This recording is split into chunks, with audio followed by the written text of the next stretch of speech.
Hey, what's going on, everybody? And welcome to season 2 of Legacy's Journey $1 million Agencies, where we talk about creating what outlives you.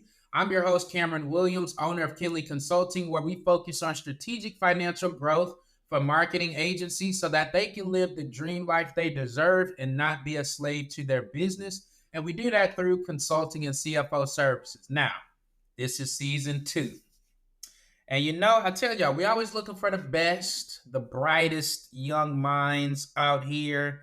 And this person right here, I'm not gonna cap. I ain't gonna hold y'all. This is a special person because this person, I don't even know how. You know how they say some things are God things. I don't even know how it happened, but all I know is this person got me fly out to a foreign country to meet them, and ever since then, we've been connected. So I'm super excited to introduce to everybody Karen Hite. I'm going to let her introduce all of the wonderful and amazing things that she does. But I'm just going to warn y'all, she's going to be super humble, going to kind of, we just did. I'm telling y'all right now, she fire. And yes, you may have recognized that her husband was the first episode of season 2. That's her boo. That's her baby daddy. That's JC. So, with all that being said, Karen, tell the people who you are, name of the companies, how long you've been in the game, and then we'll jump into it. You're too sweet. And I don't know how we're gonna do this podcast without just like cracking jokes. Laughing. And but I'm gonna try to be serious and just like manner here because like, there's obviously history. But yeah, my background has been in CRM implementation, and now what I get to do is I get to help people, specifically digital marketing agencies, through our mastermind and in all of our educational programs that we have at Committed. I love to figure out problems or come up with like problems and figure out solutions for it. And so I think that's how I've sort of like transitioned from going to the university to get an interior design major to then implementing CRMs to now helping digital marketing agencies. So it has been a journey for sure. Yeah. But at every step of the way, I think that's the one thing that I've seen. And I just love what I do. I get to connect with awesome people. We get to talk more than just business. We get to talk about life, and we get to figure out things in a deep way that makes sense and that leaves a legacy. So I'm excited to be in this podcast for that reason. Now, what she didn't say, see, I knew this was going to happen, y'all. What she What? didn't say, she just talked about Committed, which is her mastermind group. Yes. Which tell the people about that real quick so that way they have full context. What does Committed Okay. do? So Committed, we are a mastermind of $1 million agencies looking for true knowledge. A few ways how we do it. We meet on a quarterly basis. We have this awesome events to- targeting specific problems or topics. The next one coming up is going to be on retention. We also have our mentor, John Maxwell, who's actually meeting with us on a virtual basis to help us on the leadership side, because obviously we cannot lead others unless we are leading ourselves correctly. And last but not least, we have concierge, which is one of my favorite benefits in Committed. And I think Cameron, maybe you could talk a little bit about that because you use it. You actually use it. I So sure um, do each and every week. but concierge is, I think, like one of the main differences we have in comparison to other masterminds out there. A lot of them are so great and amazing, but I think concierge really sets the tone for who we are, and who we are is just we want to be very intentional about the growth that our members have, whether it's on a financial basis or strategic basis, or sometimes on a personal basis. A lot of the conversations that we have are not just about business; they're about how can business lead me to be the person, the parent, the husband, whatever it is that I want to be, and what I want to leave behind. So yeah, we get to do that, and I get to lead our team and everybody inside of the group. Okay. So that's one thing. By the way, One y'all, thing. I am starving. So I'm gonna be eating, but because of awesome video editing technology, you're probably not gonna see it because we can edit it to where when Karen talks with her wonderful glowing skin and long hair, we can focus on her and not be chewing. But I'm gonna eat this because my head is starting to hurt. And we keep it real here. So I just had to throw that out there. Love it. Awesome. I should have my food. Now back to Karen.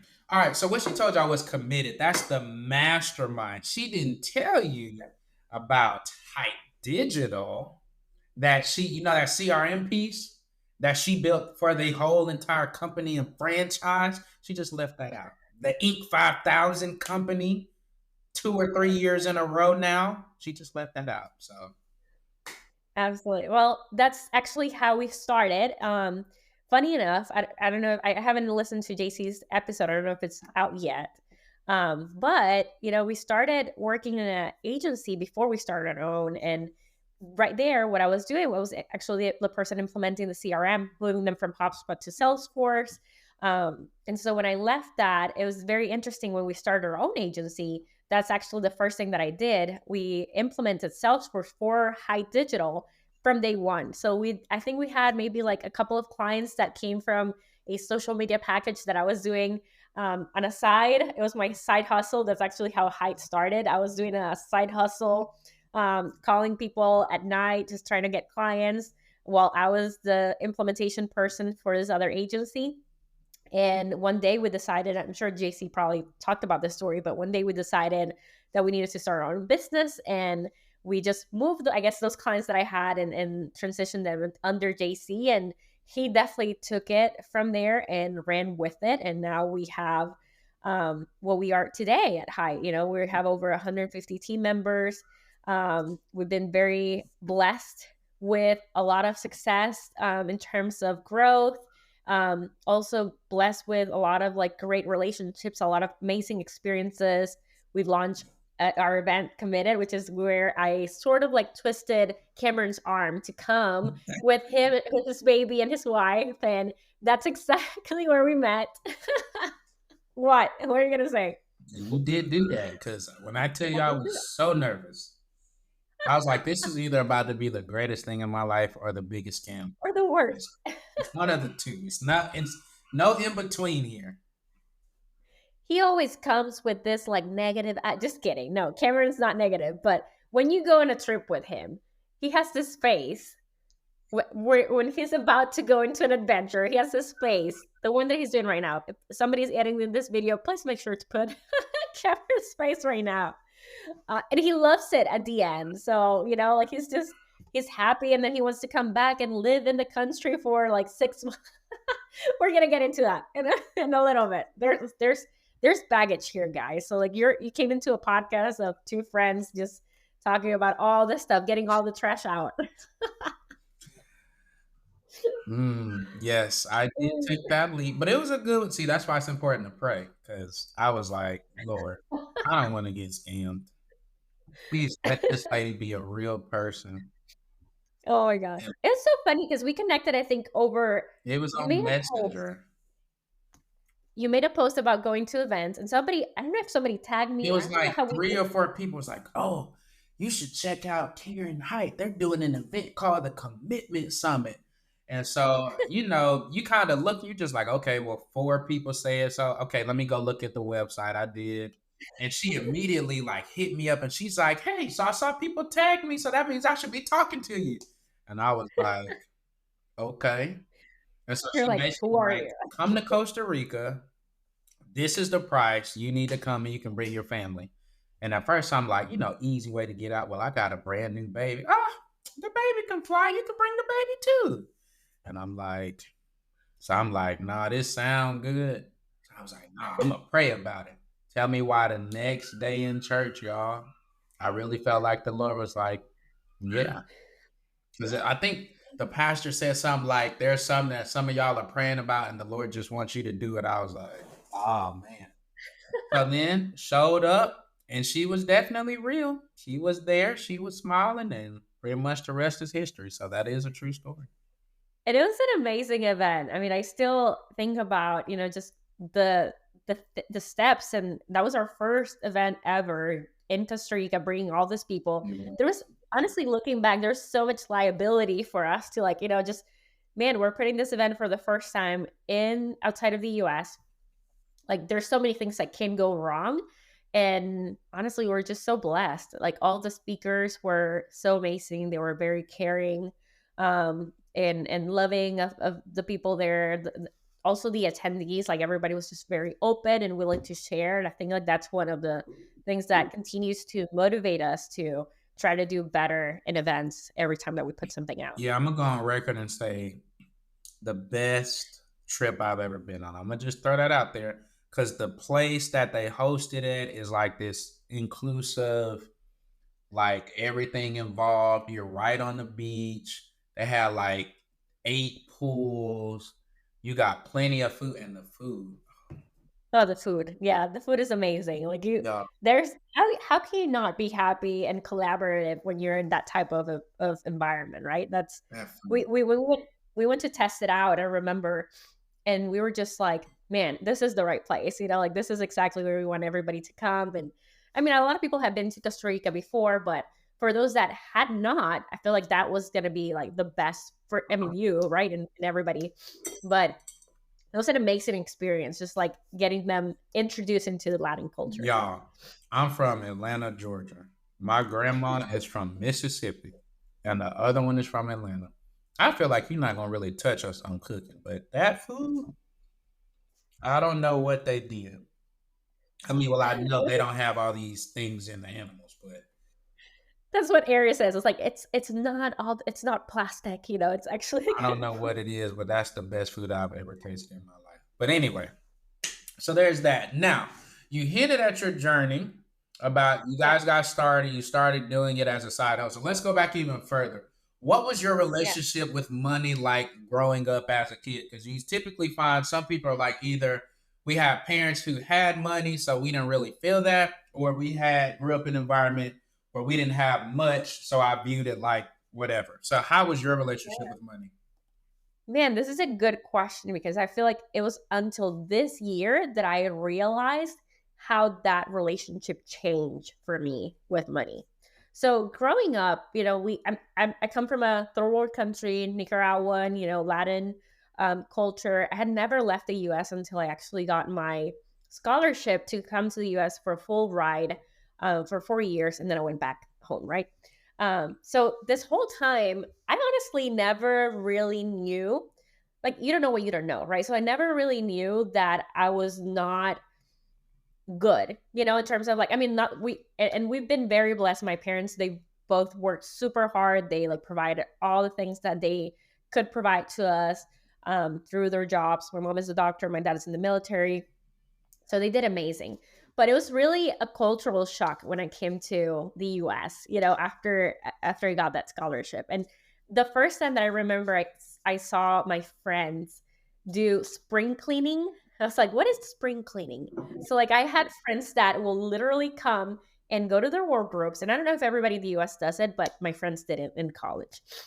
Literally went to their wardrobe and said, this outfit, I don't want them. And like they were with tags, like things that they may have just only worn one time. And they were just like cleaning. And so like there was this piles of clothes. And I was like, what are you gonna do? So like it was just like a sort of like gifting it to like the rest of the friends. Like there was some like very um wealthy people, in the university. And so like that to me, I was like, oh, interesting. People actually do that. Like they do not wear clothes that they bought and they just give it away. And so that to me, I was like, that's very interesting. I guess like I'm not all the way, where like I didn't know. So anyways, so I grew up middle class, I guess, in Nicaragua, but compared to the US, I guess I would be like lower class in the US. Maybe I don't know in comparison to the salaries.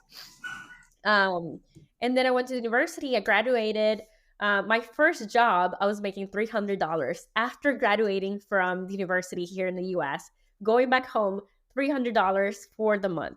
So that was a Is that tough a lot pill. of money in Nicaragua? Because some people don't know No, about the currency difference. sorry. Yes. So that's minimum wage in Nicaragua. Um, Maybe a little bit over minimum wage at that time. Right now, it would be minimum wage.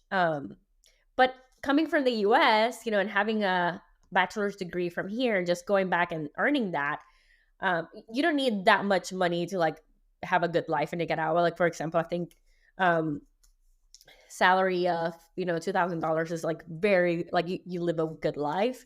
Um, just to give you guys an idea. But so like $300 was, okay, like that's just like different expectation. But I think like I realized that I don't have an issue with money, but definitely a different relationship with money. As we were growing Hite, in the beginning, when you start your business, you're trying to survive, right? You're trying to like just, I mean, we were trying to pay for our baby delivery. That's really like, we just wanted to pay for that, not have to like, struggle when the doctor came with the bill. That was really our goal.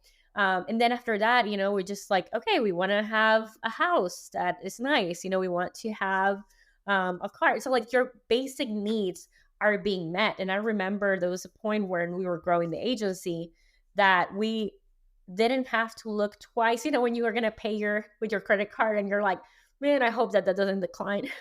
Yes. you Me know, and Arn were um, talking about that. She's like, "You remember those days where we used to have to check the balance every time before we swiped?" I do. exactly. So there's a moment, as you're growing that you don't longer have to do that. And when you realize that, like, oh, I do not longer have to think about that. It was an interesting thing for me because I was not longer in survival mode. And I started to question myself, like, what's next? Like, okay, like, what are we going to do? And I went into this sort of like mindset of, well, I'm good, like I don't have any more basic needs. I don't want to be selfish. And I thought for a moment, I thought that growing and trying to do more money was actually like not good. And Really? maybe yeah, for a little while. I mean, that's not JC. So JC was always like, heck no, we're gonna like do this, we're gonna grow this, Yeah, we're you gonna can like, sell it. yeah. So like that's why husband and wife, like having a balance is so important. But honestly, I've never desired to have like multiple homes and do this all this wealth, and that's has never been a goal for me. Um, and there was a moment when I remember JC would like try to push me in conversations about goal setting, the beginning of the year, like what do we want to do? And I honestly got a little annoyed sometimes because I felt like, okay, like we already have enough. Why do you want to continue to push harder and harder? Like Mhm. what are we gonna do? Right. And so um but when I changed that, I don't know if you have any questions on that, by the way. No, I'm enjoying. I Okay. think this is super important to talk about because I think I was just talking with somebody about this either today or last week. Where, to your point, you don't know what you don't know, and then like you just want to get to this goal. So to think of anything bigger, you're like, why would I need Yeah. that? What's the point of me doing that? Is that going to make me greedy? Like, am I just wanting just the one? Like, Yes. lust of the eyes or lust of the flesh, as we say in the Bible, right? Like, am I just wanting stuff and more money just to be wanting it? Or is there really something I could be doing with it or some cause I can serve? So I think it's legit. I think it's important. And that's exactly how I felt, and it became a problem, it for me, because when you're talking to, especially with what I do, talking to all these business owners, and at that point I wasn't committed, but I was, talking to business owners, and how am I wanting to push them, even if I was talking about an implementation or whatever, how am I pushing them mentally to grow and be bigger if I don't want to do that myself? If Mm. like there's just no way, right, for me to do that. And so I started as I was learning more and as we were growing the business, we've always had this mentality of like giving everything back into the business, like give back to the team, give back to everybody that's there supporting us, and making it happen. And the one thing too is I was living, we were getting to these big goals and doing these things that nobody else in the country was doing, right? And so who do you talk to when you get to those moments, when like you're doing more than most people are around you? So it was a very interesting season for me in trying to figure out who I want it to be, and what I want it to do. But it was until this year that I actually felt really free from that type of guilt that I still had, because I did get into committed, right? And I started helping people and I started pushing people. Um, but there was still a little bit of that sort of like guilt within me. And I went to this. Do you remember when we went to the dinner with John Maxwell? or that we got invited. JC and I, we got invited to a dinner Oh with yeah, him yeah, yeah, actually. yeah. Where I think in like And Miami or something. yeah, Yes, yeah. yes. And it was there. Somebody asked him a question about money, and it just hit me. So like what he said was, you want to be a river, not Yeah. a reservoir, right? And so for me, that was like when talking about money, that for me was really big because this whole time I didn't want to do more because I was content. I was happy. I was fine.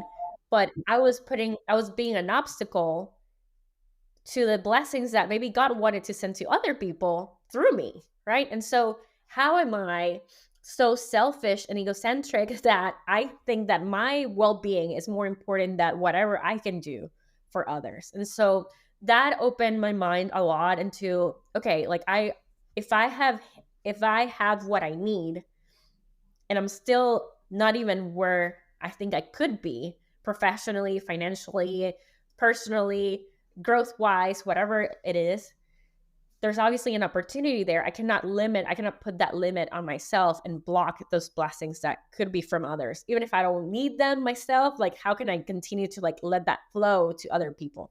Does that make sense? It does because I just had to have this conversation earlier today. um, because I think to your point, like it's weird to call it pride because you'd be like, well, that's not me being prideful, but it's like I'm just worried about self. Because I got asked that question, like, hey, if you were to hit this revenue goal, what would that change for you? And at first, I'm like, dang, I really don't know, other than I guess like Mm. more cushion. But then after I start really, I'm like, well, no, because I could serve. Like, I want to give away these scholarships, or I want to be able to help here, or give back to my church, or whatever the case. Yeah. So when you think about it like that, as I'm more of a conduit, well, and I do know because it's in scripture that there are certain people that God blesses to be able to handle and steward wealth well. And that's not Yeah. something that he does for everybody. Like there's some people who are never going to make the Inc. 5,000 list, right? There's some people who are never going to Yeah. have multiple businesses or one that's ever going to just hit 100K. So to your point, I think it's like, dang, God, I wasn't trying to disrespect or like devalue the natural gifts that you gave me, but we don't think about it like that until, like you're saying, we get around other people who are on those similar paths. So I think that was a wonderful, wonderful story to share. Yeah. But can you believe that it was until now? Like I mean, we've hit the N5000 list twice already. And like it was until this year that I realized that. So like that I'm made me not think also. surprised because I think like it's like I was telling Ari last week when we were doing some strategizing for 2024. You don't know what you don't know because if you've never been there, it's not like you were prepared. If somebody would have came to you 10 years ago and said, "Hey, you're going to have this super huge company that's going to employ over 150 people," you probably been like, What? "Huh?" You know, when you were at 20 employees, you were probably Yeah. like, "Oh, this is awesome. Like this is great." So I think like they say, is newer, deeper heights, new levels, etc. New levels, new devils, whatever. I think Yeah. it's the same concept. Like you won't know what. It's easy to say, well, if I just make $1 million, like everything's gonna. No, it's a whole different set of $1 million problems. Like bigger It's a team, better whole different fulfillment, thing. different sales process, different team stuff.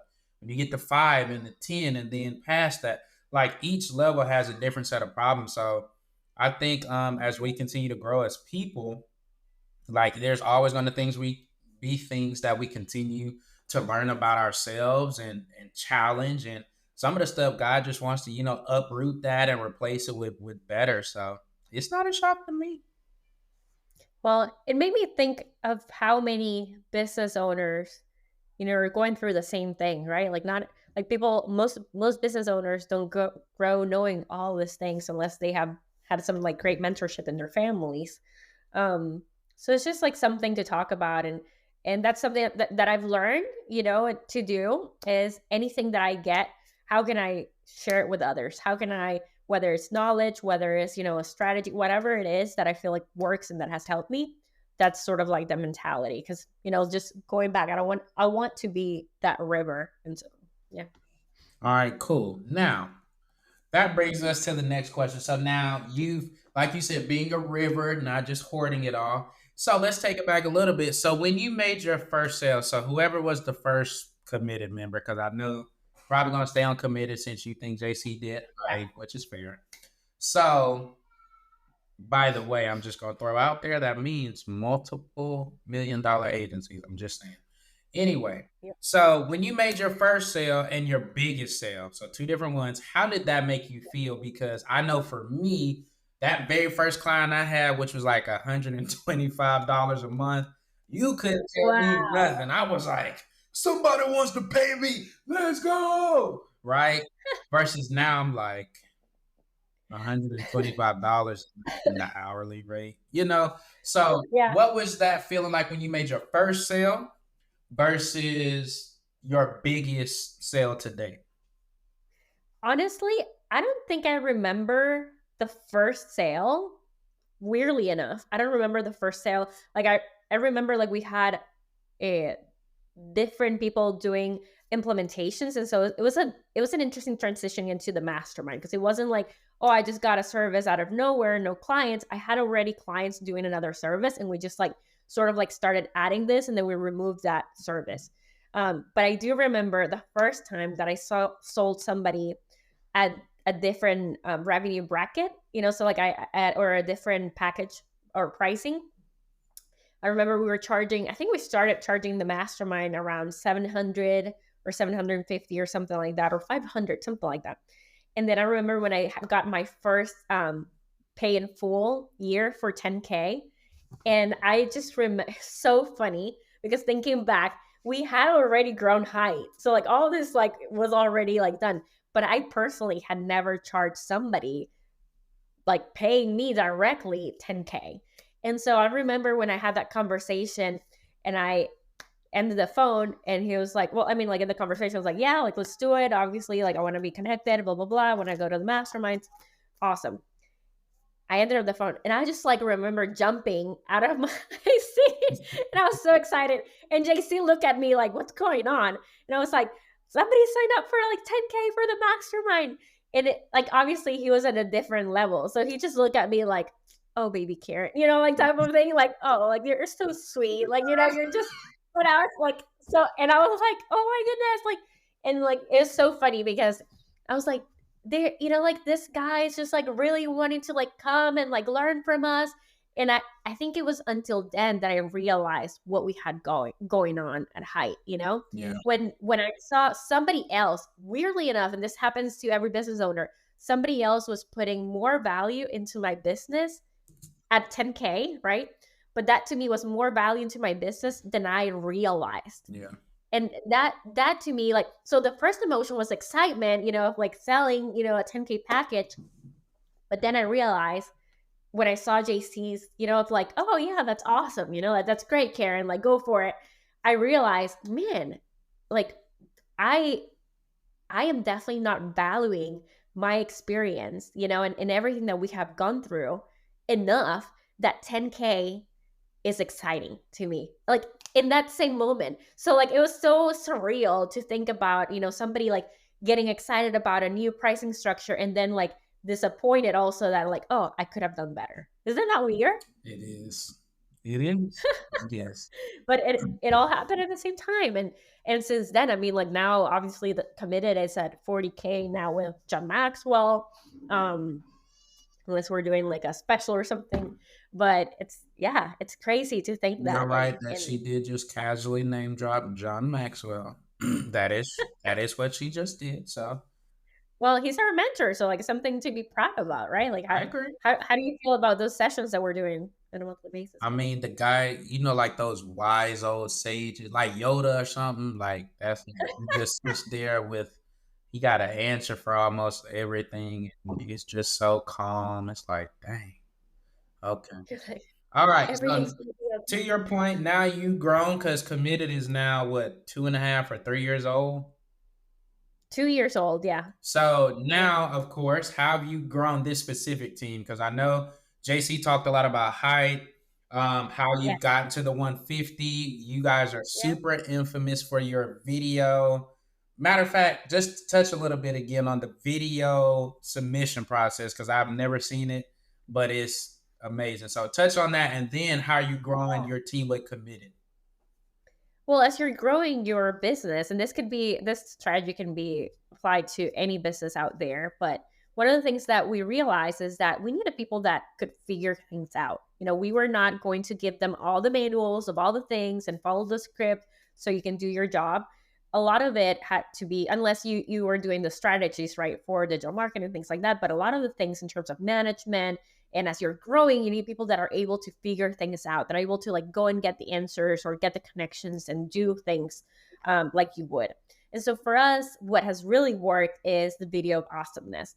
What it is through your hiring process, what we do is that we have a first meeting that's normally about 15 to 20 minutes just to like understand what the position that they're applying is, like what the expectations are, a little bit about the role, just so they have an idea of what they're applying to. And then the immediate task after that first call is do a video of awesomeness. And what it is, we request the people that are applying for a job to provide 3 things that make them awesome and 3 things that makes Hite awesome, and they have to do a video. We don't give them any real guidelines. We don't give them a due date. We don't give them, you have to do it like this, or not that much guideline at all. All we say is you have to do a video, you have to submit it. It has to have those 2 major components. And what we have seen is very interesting, because we have some people that will make the video right in the car, just do it and send it. We have some other people that really put their effort behind it. And obviously, after a few years, people know when they're applying that, oh, okay, they're gonna check this video out. It's a major component of your hiring process. So the better you can do it, the better, obviously. But what we take into consideration is, okay, what do we really need for this role? So if it's a creative person, let's say like we're looking for somebody for the web design or just branding, like we expect a lot of that video, right? We want it to be, if not video wise, but at least like just graphics. Like we expect something there I to mean, show it their makes sense. creativity. You're gonna be doing marketing and branding. You need to be fancy. Exactly. Now, if it's like a Salesforce administrator, then we're okay with it being, a little bit low key. But the cool thing also is that you get to see people do something that they're not comfortable with. And that speaks a lot, how they carry themselves out. It's different than a normal interview where you just go and sit down and say how awesome you are. You sort of have to put a little bit more process. And you also get to see how much they know about the company. Do they do the research? And why do they think that they should be working there, and why Hite is the place for them to be at. So we have loved it. Honestly, if you don't complete that video, it's even better, because then that just like weeds out all the people that are just looking for jobs and not really looking to be part of Hite. So that has allows us to find amazing people. And I think that that's one of the things that, if you see our team compared to a lot of the agencies out there, and that's probably why our team is like constantly getting like job offers and things like that. It's just because they're amazing. I mean, like they really go above and beyond. Like it's rarely that I've seen anybody, if I have, that just does the basic in terms of like the levels of service that GC talks about, right? Like I don't think I have seen anybody that's just basic. They always try to do exceed expectations, surprise people, in how much they care for their jobs. And yeah, we're really proud of them. Okay. Okay. What about growing the committed team? Because that was a lot smaller, a lot more intimate. Yeah. Yeah. So that's it depends, I would say, on the growth of a business. Definitely depends on who's leading it.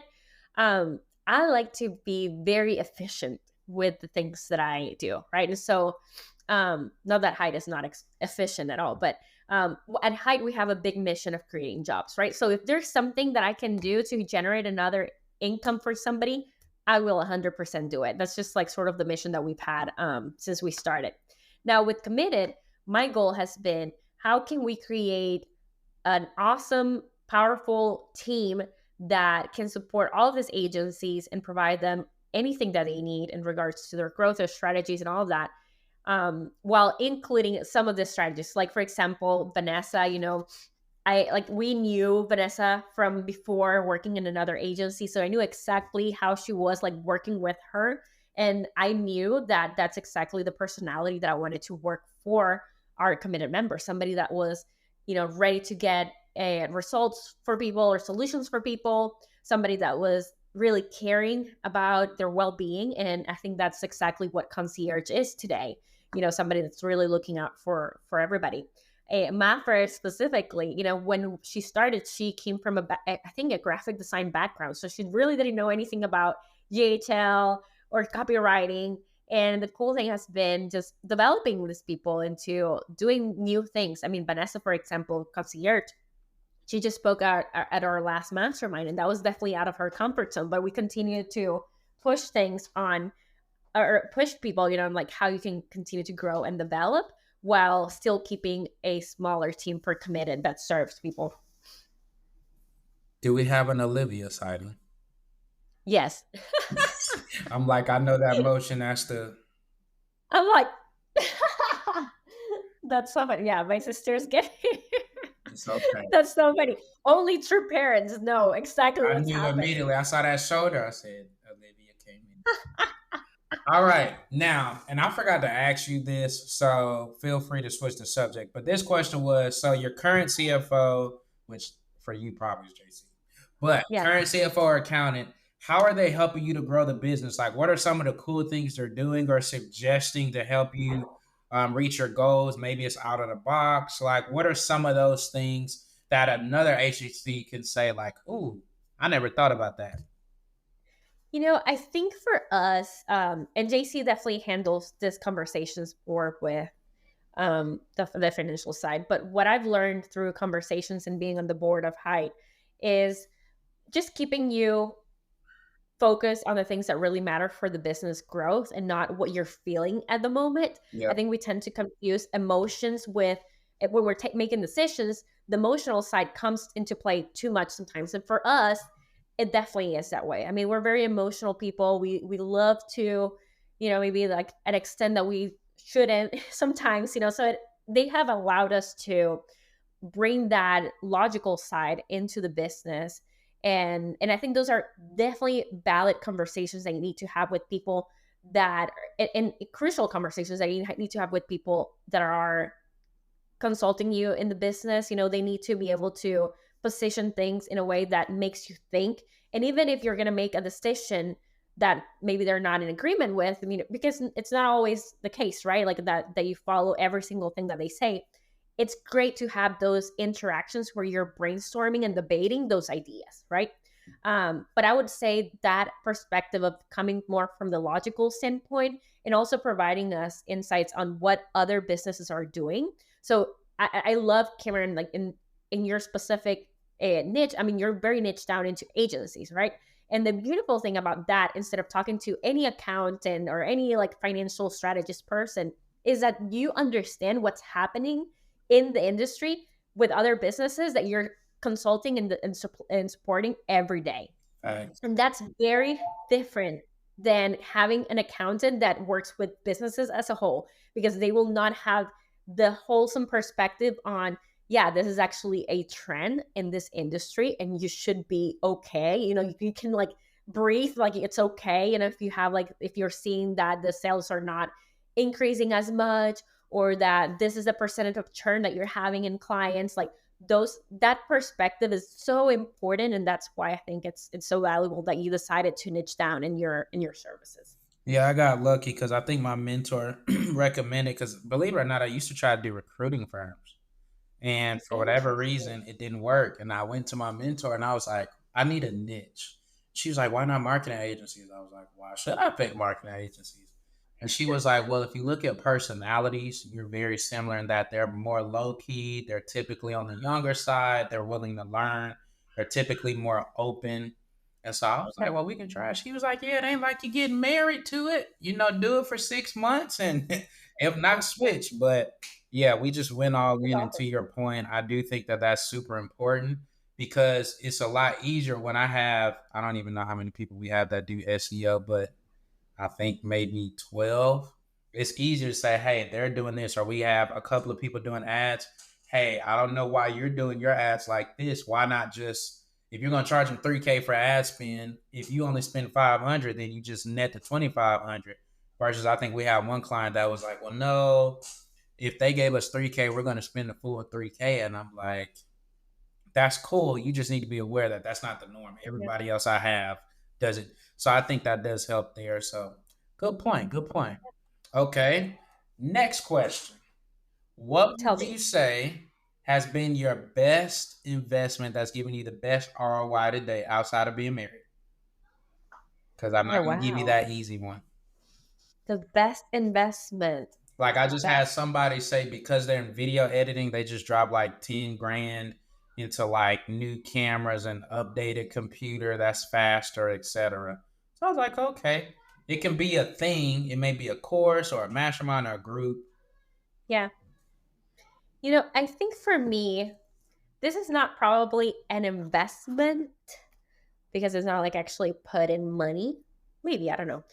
When I was doing Salesforce implementations, I actually got in the business that I was at pretty far where the owner of the business wanted me to become the CEO of the business, right? So like focusing on implementing Salesforce for other people. And I got pregnant. So I got my second pregnancy with Sebastian. And at that time, I decided I needed to make a decision, really, right? Because I was working like long hours and I was doing a lot of the stuff. And leading, it would be like just a lot more work than probably. And I was traveling to other countries because I was in the US and then Latam. So there's a lot of time that I invested outside of Nicaragua, and just like it was a lot of work. And when I decided to go into a different route and like go into like digital agency hacker, because that's where we started doing implementations for other agencies, that to me was a big, I would see it as an investment in my family. um I declined, a position and probably a good professional route in the thing that I was most experienced with, and decided to like, okay, I'm going to go into another route. It's going to be more flexible. I'm going to have more time. I'm going to be probably more of I wasn't an owner at that point, actually. I just started as a worker under David and JC as a team member, just trying to see what I would do. And then obviously that has transitioned to now being the CEO of Committed. And so I think that break that I took from like, hey, I'm not going to pursue that, but instead shift my whole professional career into doing implementations in high level and then moving into the mastermind, I think was probably one of the biggest investments.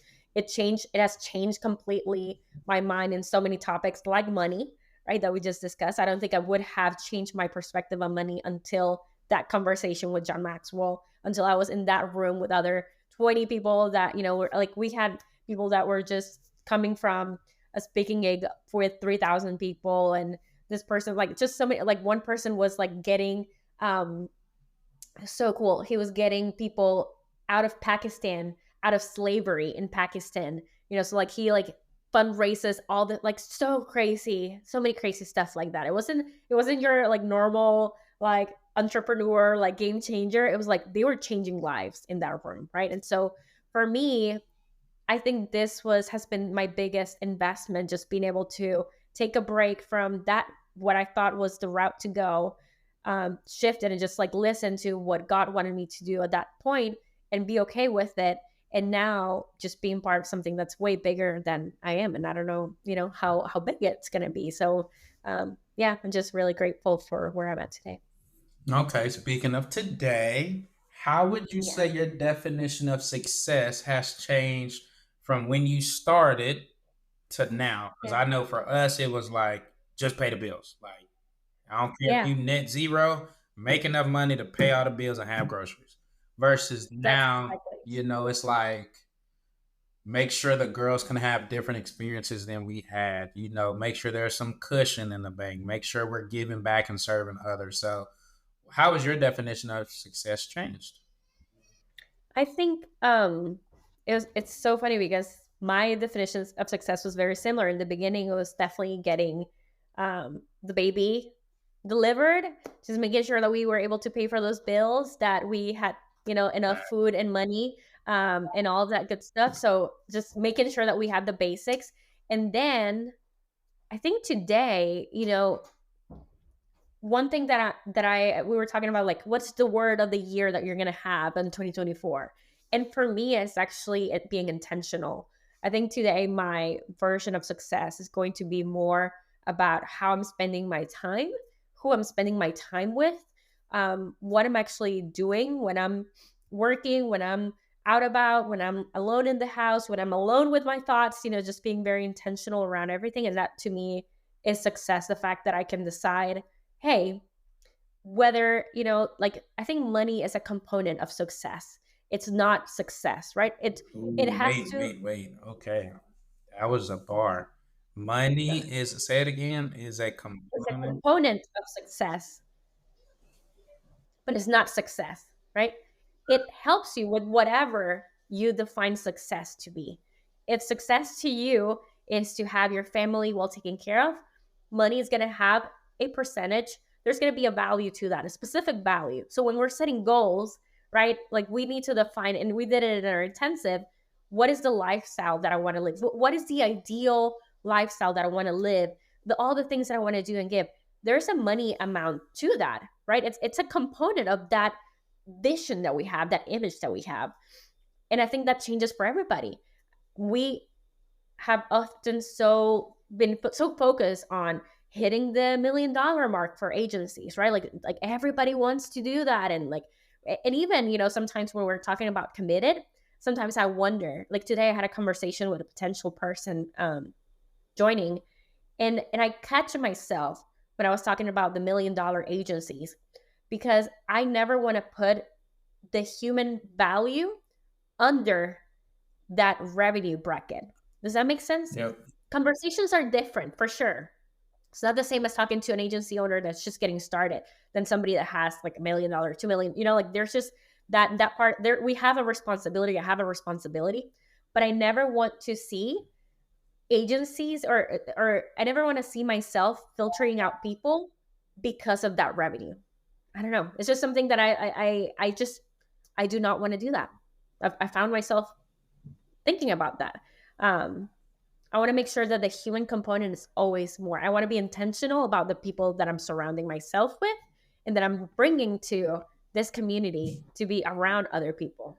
So, yeah, I think it has definitely changed. Before, it was just like, how can I meet my basic needs?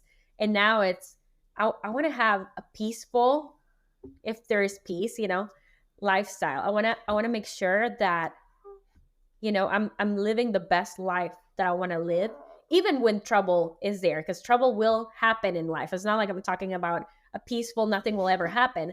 But even through the storms, I am going to be at peace knowing that I've set up my life to be intentionally driven and focused on the things that I want to have around me. That's smart. That was such an eloquent answer. Shout out to Will it Olivia. be?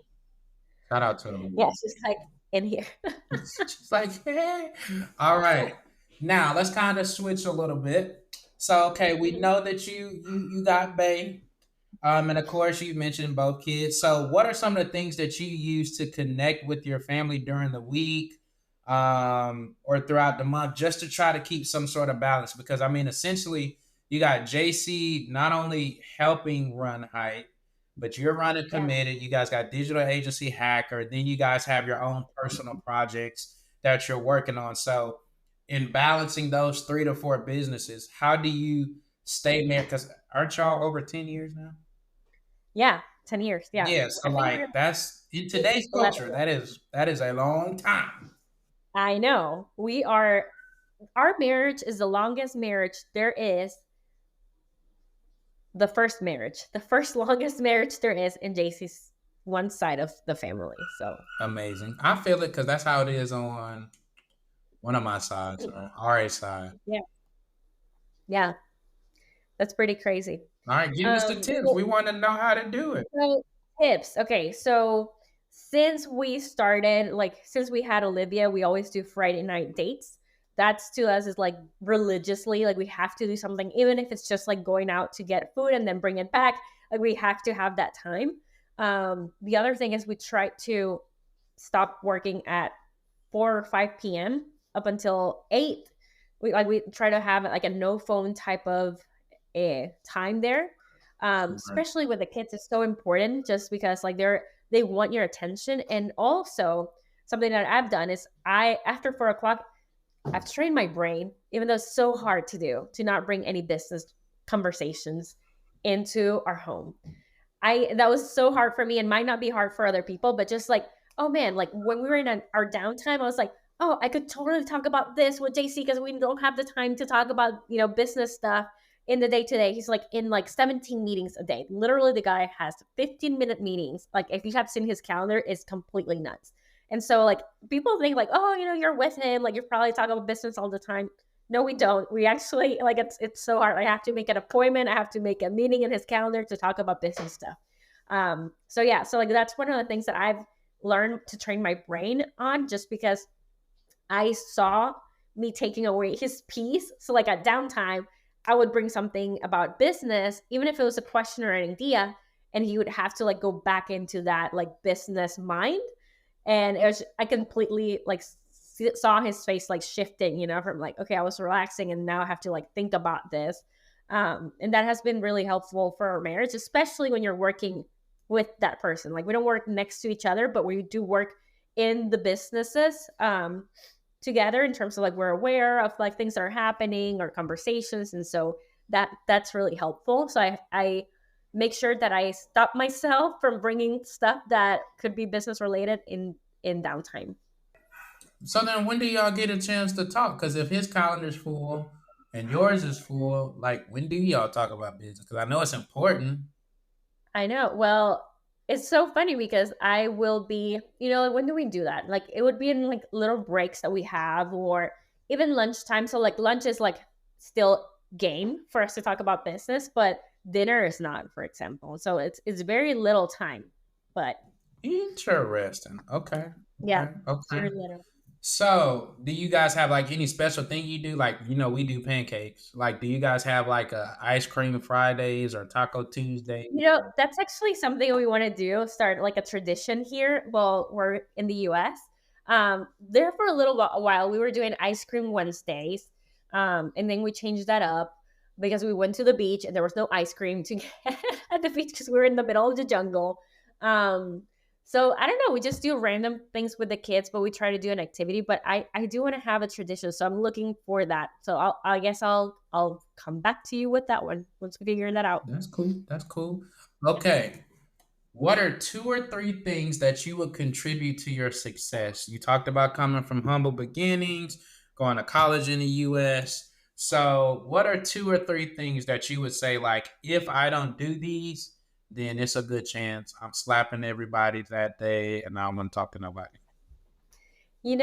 I think things that I have done, I think it's always like being very personal about the relationships I'm building. That's just something that has like worked for me. Um, because I know that I am going to be like very personal about the relationships anyways. And so like from the beginning, I try to like be very like upfront and open, and just as close as much as possible, like build as much rapport as possible. And I think JC is the same way. Like he's talked about, levels of service and like how do you continue to build those relationships. That's definitely something that we're big on. Um, Looking back, the things that make me, I think me in terms of business that help me out has been to like also not follow just like the trends. Like I feel like a lot of people try to keep business and the personal stuff separate, and for me that doesn't work. And so like I bring my faith, I bring, and my family, I bring like my business failures, I bring everything that I have, not just like the pretty side of the business. And I think like that just creates a more realistic perspective from people. If I only showcase like, oh, my pictures, with all the speakers that I have in my event and like my beach house, like, and like it's just like there's just And the so many three opportunities, outfits you wear every day. great outfits, there's so many opportunities to like put a face Yeah. that we've had, to put a face that it's not the reality. And I think we have a responsibility as we're leading other people, if we really want to be leaders, is to disclose as much as possible, what really happens in business. And I think it's a hard thing to do. It's not for everybody. I know that in the mastermind, I was like in tears when JC was like sharing some of the stuff that we have gone through this year. And it's very uncomfortable, to like put yourself in a, okay, I'm here naked pretty much, just like disclosing everything that we are and that we go through. But I think hopefully that allows other people to have a more realistic view of what business looks like at this level, and then also encourages people to have deeper conversations than just on how much you're winning in life and business, because most of the time that's just a tiny bit of that whole iceberg that we are really going through. I feel it. So transparency, humility, being open with your story. You can't beat that. I told y'all she was gonna be fine. Anyway, all right. Last two questions. What has being a business owner taught you about yourself? Mm. Oh man, Mm, yeah. yeah. So I have learned that I I love to have a plan. I am that operation person, like through and through. Like I just love that. The vision side, I don't enjoy that. It's actually a burden to me when people try to like. Really? It's so interesting. I know because I talk to visionaries all the time. But just me creating that vision, it takes more energy than just like, okay, you have the vision, this is exactly how it's going to be mapped out. So that's why I actually enjoy talking to business owners, because I can see, okay, that's what you want to do. Awesome. These are the things that are going to go wrong in the in that or the obstacles that you're going to face. And these are the things that you need to put in place. And so my brain is already working on that, but I need to have a starting point. And so like I've just realized that in conversations. And another thing that I've realized is that you need to identify who is who in every conversation. Um, Ooh. and this goes in many areas of life, right? It can be from who is who in terms of like a visionary in operations. So if you're talking to a visionary and you're an operations person, you need to be very clear on that communication. So if they come with a vision, you cannot just go and shut it down, which is like the default um, just reaction that we have as operations. We're like, okay, how is that really going to happen or not, or the details? They don't have the details yet, right? And also who is who in that conversation, also of like understanding that the values that I have can be very different from the values of another person, That is awesome. and the way, right, and the way they interact with each other, I may trigger them in some ways that I would normally not think that I'm like triggering them. And they can trigger me in some ways that they wouldn't even think about. And so I try to be very intentional, again, the word, right, of like, how am I interacting with people, and how my words, we have to be cautious with our words, right? Like what's Yes. the scripture in the Bible? um and so like just being very intentional about how we're communicating, and and and I think having curious conversations is one of the things that we have changed at High. Instead of open communications, curious conversations, making sure that what we're sharing, are you understanding it in the right way? Am I explaining myself? What do you get out of like this thing that I just said? Did that did the message convey all the way to you? um I think those are the main things that I've learned, and it has served me a lot in this later years of our career as we continue to interact with people, because I know that my personality as a default is to give it all. I know it, and that can be a blessing and a curse for people like us, right? That and we've talked about this, right? We're gonna do the extra mile. We're gonna go and do that. And it's as a default, that's just our brains are gonna work that way. We cannot expect that from other people. And the more we are understanding that their values are different than ours, and the reasons why I do my actions are to fulfill the things that I know that I was sent to do here. Those are completely different things, right? I don't need to have those expectations. And so hopefully that serves somebody that's listening this to have a Yes, because better life. okay, last question before we wrap it up. If you could go back to your high school self or fresh out of college self, what, and you know everything you know now, like you know you're gonna be where you are, married to JC, two kids, etc. What would you tell high school Karen and college Karen? think I would tell my previous self, knowing what I know now, that I just need to have faith, that everything's gonna be okay. I know I didn't date much. I was just like, I don't know. I just didn't used to date much. My dad was in the military, and so I I dated once I had my first boyfriend. That's a whole different podcast, but it was definitely a relationship that I shouldn't have had, you know, and affected many ways of who I was. And thank goodness for God's grace that just took me from where I was and put me where I'm at today. And I'm just so thankful for the husband that I have, and the family that we've created. That I just have faith in the process, not try to attach yourself to other people to see your value in them or what they say that your value is, Mm. and have faith that God is going to put you in the right place no matter where you're at today. So even if you're in the darkest path or the darkest point in your life today, that is exactly where you need to be, knowing that God already has a plan for you. It's okay. It's going to be okay. You just have to keep moving forward. And I think that that's exactly what I would tell her. What if I told you I just had this conversation last night with somebody? Crazy. Anywho, all right. Well, Any we know that you're busy saving the world, helping 50 million people. So this is the end. What we want you to do, tell people again, name businesses, how they can get in touch with you, like what's your best platform or email or whatever, so they can reach out to you, who you help, who you want to serve. If they want to send people to you or they themselves want to join what you have going on, this is your space to do all of that. So you have the floor.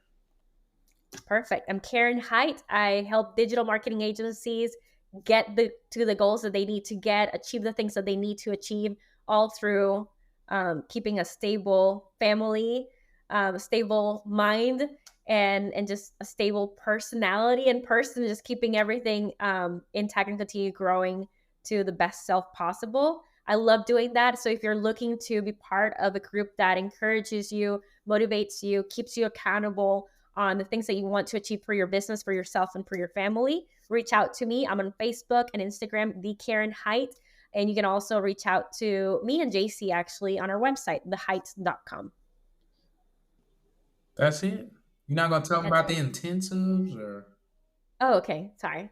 And we have an amazing intensive coming up in February. Actually, no, it's January. Sorry.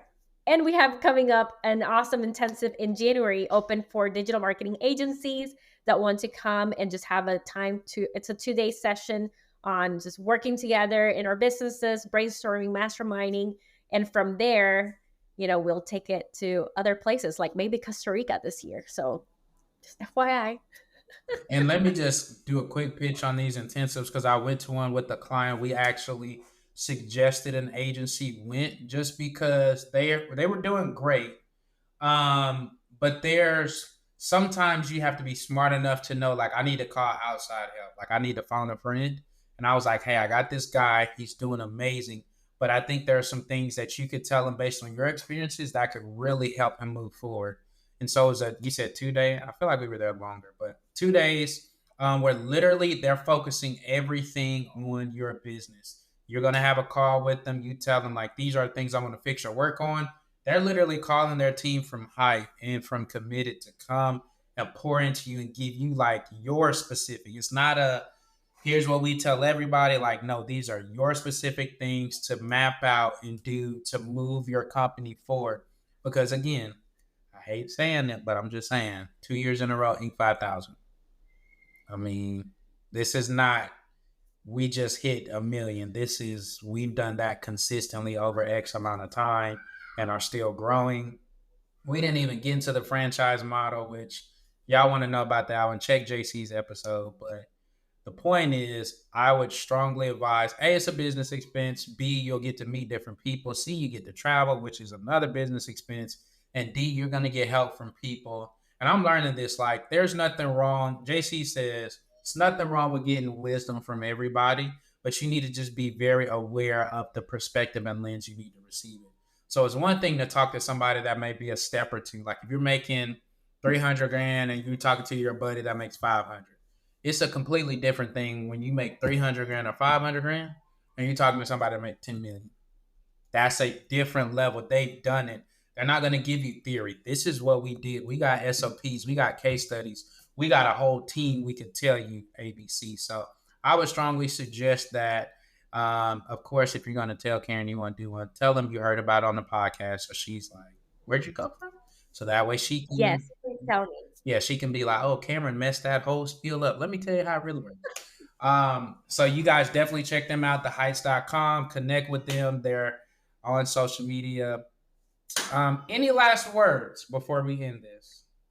I just want to say thank you, and thank you for everything you do, you and Ari. I know that you guys are a combo team, and we're really grateful for. You're like, what?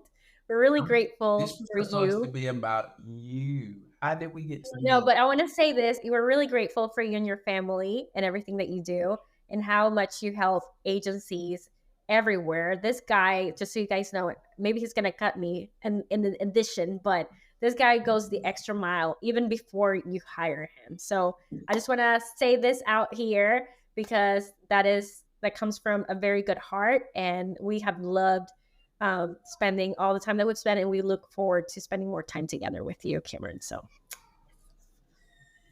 Wasn't ready for it, but I'll allow it. All right. Well, again, this is season 2, y'all. I told y'all we're going to get the best, the biggest people we can find, all to give you guys more value. I mean, as you can see, like even in hearing some of the things about her journey, like that's what we want out of this podcast, to be able to share the journey, to show you it's not all jets and Maseratis and Lamborghinis and mansions. Like you have to go through these things and work through personal issues and change your view of money and redefine what success looks like and surround yourself with the right people in order to truly have that $1 million agency. That's the name of the podcast. So we are super thankful for you guys being here. Karen, thank you so much. Tell Olivia we said shout out to her. Tell JC we said what's up. Guys, until the next episode, everybody take care of yourselves. Thank you guys for listening. Make sure you share this, like it, leave some comments on your favorite part. Just share it, tag everybody who needs to hear it. Until the next episode, see you guys. Take care of yourselves. Peace. bye.